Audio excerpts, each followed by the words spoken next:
আসসালামু আলাইকুম প্রিয় দর্শক, আপনাদের সবাইকে সাদর আমন্ত্রণ জানাচ্ছি বাংলা ভিউ লাইভে। দর্শক, আজকে সিলেটে করোনা পরিস্থিতির সর্বশেষ যে আপডেট আমাদের কাছে আছে তারই ধারা বর্ণনা দিতে আপনাদের সাথে আমরা সংযুক্ত হয়েছি। দর্শক, আমরা এই মুহূর্তে অবস্থান করছি সিলেটের অন্যতম ব্যস্ততম এলাকা রেকাবি বাজার পয়েন্টে।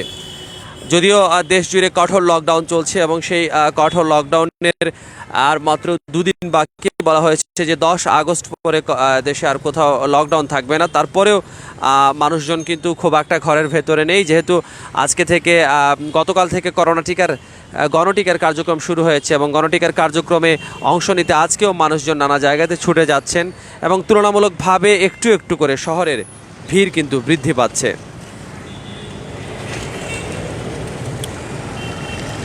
দর্শক, গত 24 ঘন্টাতে আরও 7 জনের মৃত্যু হয়েছে করোনা আক্রান্ত হয়ে এবং এই সময়ে সিলেটে করোনা ভাইরাসের সংক্রমণ ধরা পড়েছে আরও 591 জনের শরীরে। তাদেরকে নিয়ে বিভাগে করোনা আক্রান্তের সংখ্যা ছাড়িয়ে গেছে 45,000। এদিকে করোনা আক্রান্ত 7 জনের মৃত্যুর খবর আপনারা পেয়েছেন। আজ রোববার দুপুরে স্বাস্থ্য অধিদপ্তর সিলেট বিভাগীয় কার্যালয় থেকে এইসব তথ্য জানানো হয়েছে। দর্শক, শনিবার সকাল 8টা থেকে রোববার সকাল 8টা পর্যন্ত সময়ে সিলেট বিভাগে 591 জন রোগী শনাক্ত হয়েছেন। এদের মধ্যে 290 জন সিলেট জেলার বাসিন্দা। এছাড়া সুনামগঞ্জের আছেন 71 জন, মৌলভীবাজারের আছেন 188 জন ও হবিগঞ্জের রয়েছেন 42 জন। 1908 নমুনা পরীক্ষা করে তাদেরকে শনাক্ত করা হয়। শনাক্তের হার 30.97%। দর্শক, তাদেরকে নিয়ে বিভাগে করোনা আক্রান্তের সংখ্যা দাঁড়িয়েছে 45,162। অর্থাৎ আজকের দিনে সিলেটে করোনা আক্রান্তের সংখ্যা 45,000 ছাড়িয়ে গেছে। এর মধ্যে সিলেট জেলাতেই শনাক্ত আছেন 28,057 জন, সুনামগঞ্জে আছেন 5,221 জন, মৌলভীবাজারে আছেন 6,443 জন এবং হবিগঞ্জে আছেন 5,441 জন। এসব আক্রান্ত ব্যক্তিদের মধ্যে 33,060 জনই অবশ্য সুস্থ হয়ে উঠেছেন, যার মধ্যে সর্বশেষ 24 ঘন্টাতে সুস্থ হয়েছেন 473 জন। সিলেটে 7 জন যে করোনা আক্রান্ত ব্যক্তি গত 24 ঘন্টায় মারা গেছেন। দর্শক, তাদের মধ্যে 2 জন সিলেটের, সুনামগঞ্জের 3 জন এবং মৌলভীবাজার ও হবিগঞ্জের 1 জন করে রয়েছেন। দর্শক, এ নিয়ে বিভাগে মৃত্যুর সংখ্যা দাঁড়িয়েছে 788 জনে, যার মধ্যে 628 জনই মারা গেছেন সিলেট জেলায়। সুনামগঞ্জে মারা গেছেন 58 জন, মৌলভীবাজারে 63 জন এবং হবিগঞ্জে 39 জন। বর্তমানে সিলেট জুড়ে 497 জন করোনা রোগী বিভিন্ন হাসপাতালে চিকিৎসা নিচ্ছেন।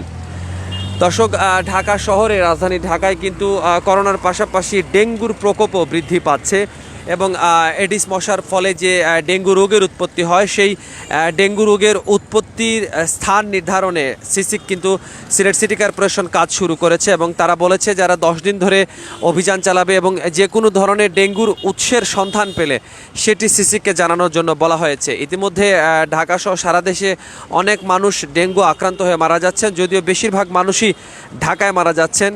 তবুও সিলেটে এখনও পর্যন্ত ডেঙ্গুর তেমন একটা প্রাদুর্ভাব নেই। তারপরেও এই ব্যাপারে সচেতনতা কিন্তু খুবই জরুরি। আমরা যে জায়গাটিতে দাঁড়িয়ে আছি সেটিকে বলা হয় রেকাবি বাজার পয়েন্ট এবং নজরুল চত্বর নামে এই জায়গাটি পরিচিত। এবং এই যে নজরুল চত্বরের যে মূল চত্বরটি আছে, গোলাকার স্থান আছে, সেই স্থানে বৃষ্টির পানি দীর্ঘদিন ধরেই জমে আছে এবং এখানটা পানিটা সরে যাওয়ার কোনো পথ নেই এবং এই জায়গাটিতে এমনভাবে পানি জমে আছে যেটা এডিস মশার উৎপত্তিস্থল হিসেবে কিন্তু গড়ে উঠতে পারে।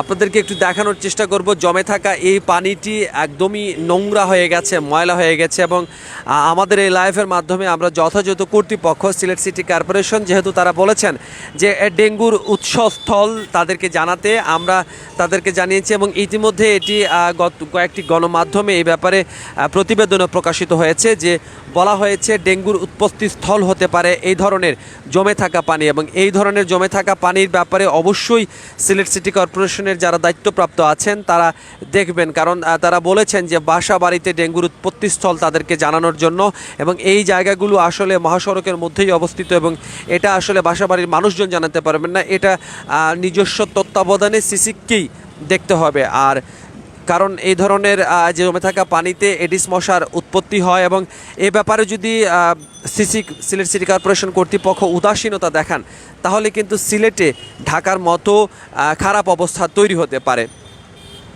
দর্শক আমরা আশা করব খুব দ্রুততম সময়ের মধ্যে এই সৌন্দর্যময় যে জায়গাটি আছে একদমই রিকিব বাজার পয়েন্টে এই সৌন্দর্যময় জায়গাটি